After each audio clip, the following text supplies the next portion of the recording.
Noriu papasakoti istoriją apie Zachiejų, mažą žmogų, kuris norėjo pamatyti Jėzų. Ir šiandien dauguma žmonių ieško vilties, ieško gyvenimo prasmės. Jie jau nepasitenkina tuo, ką turi. Zachiejus, mes skaitome šventame rašte, kad buvo turtuolis, muitininkų viršininkas, bet jam to neužteko, jis norėjo pamatyti Jėzų. Ir kas nuostabu, Jėzus ateina pas tą, kuris jo nori, kuris jo trokšta. Zachiejau, greit lip žemyn, nes šiandien turiu apsistoti tavo namuose. Zachiejus buvo įsilipęs į medį. Viešpats pamatė jį. Ne dėl to, kad įsilipo į medį tik tai, bet dėl to, kad jis norėjo susitikti su Jėzumi. Ar tu šiandien patenkintas tuo, ką tu turi?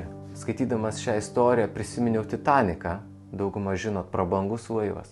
Kartais mūsų gyvenimas atrodo kaip tas prabangus laivas, kuris plaukia ir visi įsivaizdavo, kad jis tikrai nenuskęs. Bet deja, mes žinom, jis nuskendo.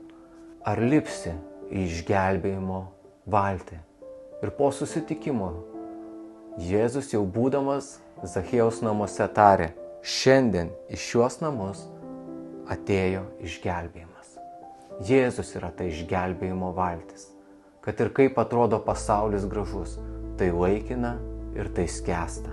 Tau reikia Jėzaus. Ar tą supranti? Jei supranti, kaip Zachiejus, ieškok jo. Ir jis atras tave. Ir tu būsi su juo. Ir jo išgelbėjimas ateis į tavo širdį, į tavo namus.